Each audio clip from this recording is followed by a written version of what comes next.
वालेकुम सलाम। अरे भाई कौन है तू? अरे मौल साहब मोए ना पहचान रहो, मैं राहिल हूँ तेरा दोस्त। सुना ठीक भैया। भाई मौल साहब ठीक तो हूँ, अपराध मेरा दिमाग घूमो पड़ो है। कैसे घूम पड़ो भाई तेरा दिमाग? भाई मौल साहब कुछ बातन में मैं चक्कर में पड़ा हूँ। मैंने एक मौल साहब से और पूछी ही, पर अभी मोए तसल्ली ना हो रही। बता भाई तू कहाँ पूछनी है? भाई मौल साहब पहले तो तू मुझे नू बता कि कब्रिस्तान में माटी देने से पीछे हम हाथ उठा के दुआ करा। हाँ, एक मौल साहब ने टोक लियो कि कब्रिस्तान में हाथ उठा के दुआ ना करनी चाहिए। मैंने वास कहीं मना लिखी पड़ी है क्या? वहाँ ने मुझ कहीं मना तो ना लिख रही, पर जब हम कब्रिस्तान में हाथ उठा के दुआ मांगेंगा तो कोई देखने वालों यूँ समझेगा ये कब्र वाले से मांग रो है। तो मौल साहब ये बात मुझे ढंग से समझा दे, कहा जा है। सुनो भाई राहिल दोस्त, आपको उससे कहना था। ओ भाई मौल साहब मेरे सामने इंग्लिश मत काटा, मेरे समझ में ना मुझे सीधी भाषा में समझा दे।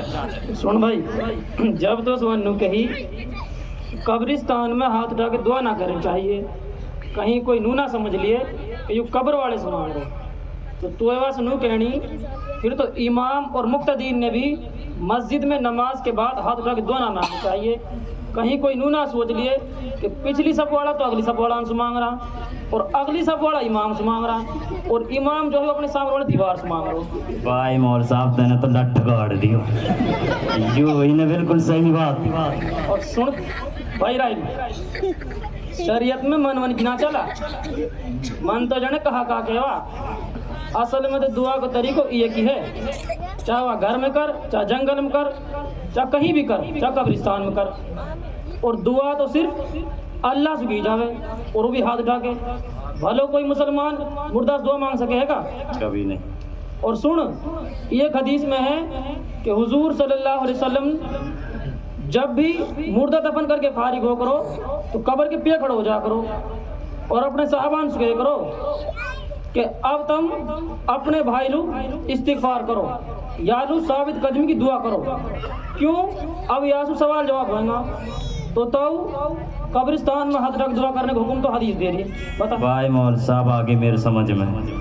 भाई मौल साहब नू और बता दे कि जनाजा की नमाज पढ़ते ही हम हाथ उठा कर दुआ मांगा हाँ, या को भी कहीं हुक्म है अपनी तरफ से करा? हाँ भाई देख सुन, अब मरना से पीछे मुर्दा ने जितने की दुआ कर लियो उतने की सवाब है। अब कोई हमसे दुआ मांगने की भी दलील मांगा तो युवा हमारी समझ से बाहर। और फिर ये हदीस में हाँ कि हुजूर सल्लल्लाहु अलैहि वसल्लम ने फरमाए कि जब तुम नमाज जनाजा से फारिग हो जाओ तो खास तौर से मैयत दुआ करो।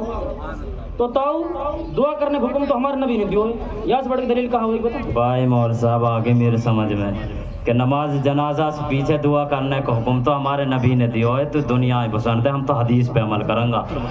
भाई मौल साहब चलती बात पे या है और बता दे ये तीजा को कहा मसलो है, या पे भी लोग बागन की खूब जिद होवे है। कोई नु कहे वैसे तो हमें कोई खराबी ना है, कुरान पढ़ी जावे है, कलमा पढ़ा जावे है, पर दिन मुकर्रर करके ना करना चाहिए, या तीसरे दिन ना करना चाहिए, नु कहे कि चना ना लाना चाहिए, या समझा दे कहा जा रहा है।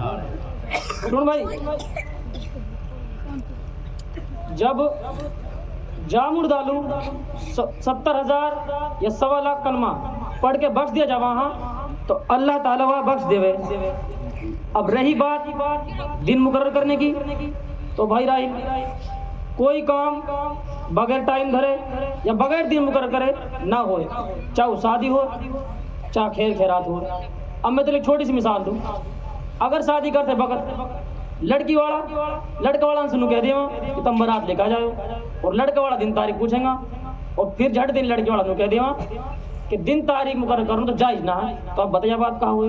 भाई मौल साहब फिर तो ये बात पे लड़के वाला लट्ठी मांग रहा। अब देख फिर तो मौल साहब कोई बगैर दिन तारीख धर कोई का घर कैसे आ सके? अब तो देख ले।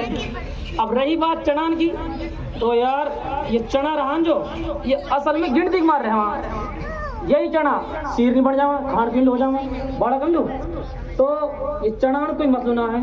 अब रही बात तीसरे दिन की, तो तीसरो दिन कोई जरूरी ना है, जाको जब मन करे जब कर ले। और रही बात अब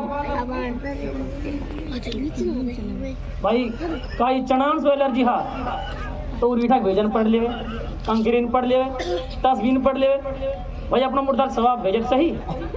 भाई मौल साहब तैने तो दूध को दूध और पानी को पानी कर दियो, कहीं कोई गुंजाइश ना छोड़ी।